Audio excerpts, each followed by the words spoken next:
சமையலு இங்க பாரு. அம்மா, இந்த பையன் ஜூஸ் அவன் ட்ரெயின்ல வச்சிட்டு போ. குதிச்சு குதிச்சு ஓடுறான். பாரு சமையலு.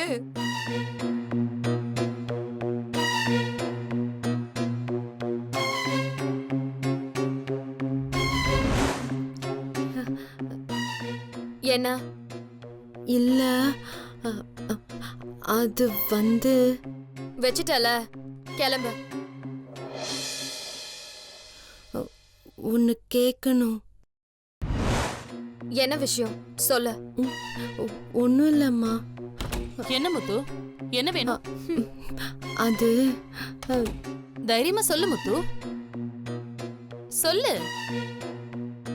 இவங்க மாயா அம்மாவா இல்ல செல்வி அம்மாவா?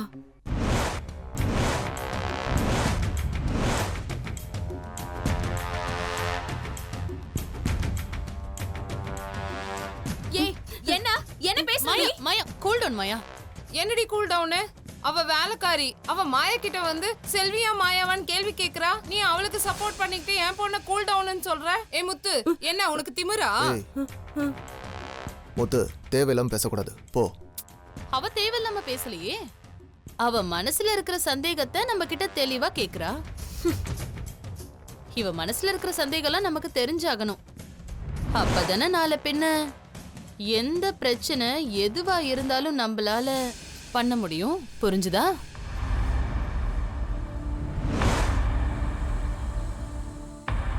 நீ சொல்லு முத்து, உனக்கு என்ன இப்ப சந்தேகம்? இவங்க மாயாவா இல்ல செல்வியான்னு உனக்கு தெரிஞ்சாகணும், அவ்வளவுதானே? ம்,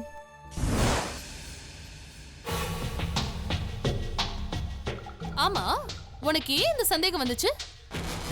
இல்ல, நீங்க அன்னைக்கு செல்வின்னு எழுதி காட்டுனீங்கல்ல, ஆனா இவங்க மாயா தானே.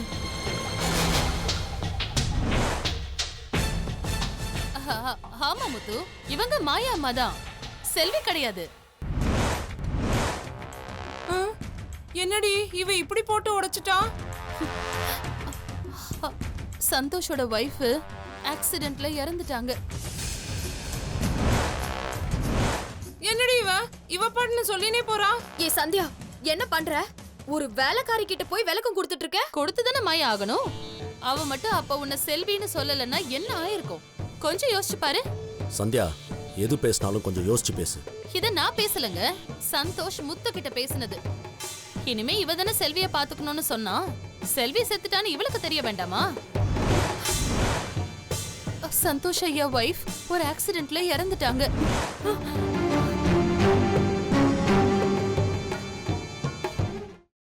கட்டிங் மட்டும் சாப்பிட்றா. டேய், தயவு செஞ்சு எனக்கு வேணாண்டா.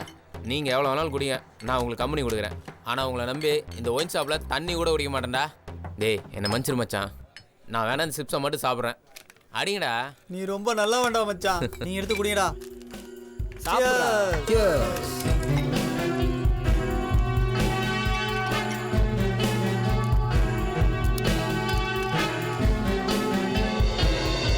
மச்சான், கையில் என்ன மாதிரி பொண்ணு தெரியுமா? சான்ஸே இல்லைடா. ஃபீலிங்ஸில் பேசுறியடா. டேய், தப்பாக பேசாதடா.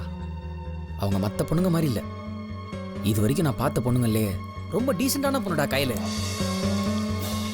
டேய், உன்னை பற்றி எனக்கு தெரியாதாடா. மச்சான், சத்தியமாக சொல்கிறேன்டா. நானும் முதல்ல கையில் அழகாக இருக்காங்கன்னு தான் பேச ஆரம்பித்தேன். ஆனால் பழக பழக தான்டா தெரிஞ்சுது அவங்களாம் வேற லெவல்ரா.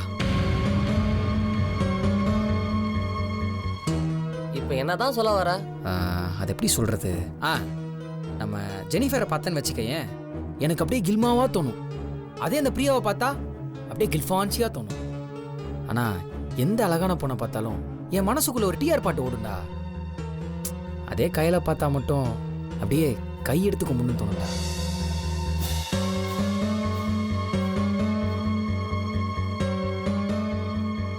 எனக்கு மட்டும் இல்லைடா, அவங்க கூட யார் பழகினாலும் அவங்கள மதிக்கணும் தாண்டா தோணும். ஒரு நிமிஷம் கூட தப்பான எண்ணத்துக்கு இடம் கொடுக்காத பொண்ணுடா அவங்க. என்ன இவன் கையில் பற்றி இப்படி சொல்கிறான்? ஃபோன் பேசுகிறாங்க, என் கூட நல்லா பழகுறாங்க. ஆனால் அவங்க எப்படி தெரியுமா? இந்த தாமரை இலை மேலே தண்ணி இருக்கும்ல, அந்த மாதிரி. இல்லை தேங்காய்க்குள்ள தண்ணி இருக்கும்ல, அந்த மாதிரி. அவ தேங்காய்ன்றியா தண்ணின்றியா? ஏய் தேங்காடா மாங்கா, நான் சொல்கிறது கேளு. அவங்க சிரித்து சிரித்து பேசுவாங்க, நல்லா பழகுவாங்க. ஆனால் அவங்க நெருப்பு மாதிரி மச்சான், நெருப்பு மாதிரி. தேவையில்லாதவங்ககிட்ட ஒரு வார்த்தை கூட பேச மாட்டாங்க. ஏன் 10 மணிக்கு மேலே நானே கால் பண்ணாலும் எடுக்க மாட்டாங்கடா. அவங்க யார்கிட்ட பேசுகிறாங்களோ அவன்லாம் ரொம்ப கொடுத்து வச்சவன்டா. என்ன இவன் நம்ம கையில் இப்படி புகழ்றான்? அவன் மேலே இவ்வளோ மரியாதை வச்சுருக்கானா? அப்போ கையில் ஆஃபீஸில் இப்படி தான் இருப்பாளா? நம்ம பாட்டுன்னு இவன் மேலே பொறாமப்படுறோம். அவன் நெருப்பு மாதிரின்றான். ஒருவேளை நாம தான் கையில் தப்பாக புரிஞ்சுக்கிட்டோமோ? ஆமாம், அவங்க சாமி தான். இப்போ என்னன்ற, இவ்வளோ சொல்லி அவங்க ஒர்த்தே உனக்கு புரியலனா நீலாம் வேஸ்ட்டுடா. டேய், நீ அவன் லவ் பண்ணுறியா? டேய் லவ் இல்லைடா, அவங்க மேலே ஒரு மரியாதைடா. நம்ம ஆஃபீஸ்லேயே அவங்க தான் நம்பர் 1. ஸ்கூலில் அவங்க ஸ்டேட் 3rd. காலேஜில் கோல்டு மெடலிஸ்ட். அவங்களெல்லாம் ஒரு பெரிய ஆள் தாண்டா கட்டிக்கணும். நான்லாம் அவங்க முன்னாடி சாதாரணம்டா. அவங்க கூட கொஞ்சம் நல்லா பேசுவேன், அவ்வளோதான், வேற ஒன்றும் இல்லை. அழகுலையும் சரி, அறிவுலையும் சரி, கேரக்டர்லையும் சரி, அவங்கள மாதிரி ஒரு நல்ல பொண்ணெல்லாம் பார்க்கவே முடியாதுடா. அவங்கெல்லாம் நல்லா வாழணும்டா, நல்ல புருஷனாக கிடைக்கணும்டா, நல்லா படித்தவனா பார்த்து அவங்க கட்டிக்கணும். அப்போ தான் அவங்க லைஃபு நல்லாயிருக்கும். என்னடா பண்ணுறது, இந்த மாதிரி நல்ல பொண்ணுங்க தான் குரங்கு கையில் பூ மாலை கிடைச்ச மாதிரி என்கிட்டயே மாட்டிக்குது. எல்லாம் அவங்க தலை விதி. ஏய், கையலுக்கெல்லாம் நல்ல புருஷன் கிடைப்பான். அவங்க ஒரு முட்டாளியோ இல்லை ஒரு ஆட்டோக்காரனே கட்டிக்க அவங்க என்ன சாதாரண பொண்ணு நினச்சியா? அவங்க நல்ல பொண்ணுடா. அவங்க வீட்டில் சூப்பரான மாப்பிள்ளையாக பார்த்து கல்யாணம் பண்ணி வைப்பாங்க. ஐயோ கையில், நான் உன்னை தப்பாக புரிஞ்சுக்கிட்டேன்.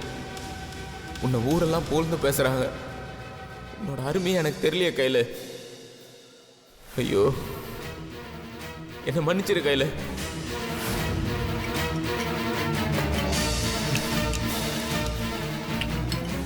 என்னடா அவன் குடிக்க மாட்டேன் கிடிக்க மாட்டேன்ட்டு ராவா அடிக்கிறான். ஏய் என்னடா, அடப்பாவே எல்லாத்தையும் காலி பண்ணிட்டான்டா. மச்சான் சூப்பர்ரா, இதான் எதிர்பார்த்தோம் அவங்ககிட்ட. ஏய், உன் குடும்ப சந்தோஷத்துக்காக நீ குடிக்கிற, என் குடும்பத்துக்காக நான் குடித்தேன். ஒருட்ட சரா போயிட்டு வா, பாத்துரா. ஏய் நீங்கள் கூடா ஃபுல்லாக என் ட்ரீட்டு தான் இன்னைக்கு.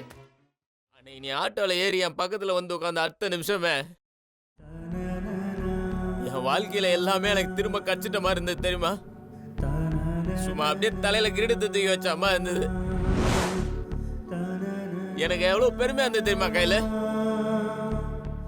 அத எப்படி சொல்லணும் எனக்கு தெரியல.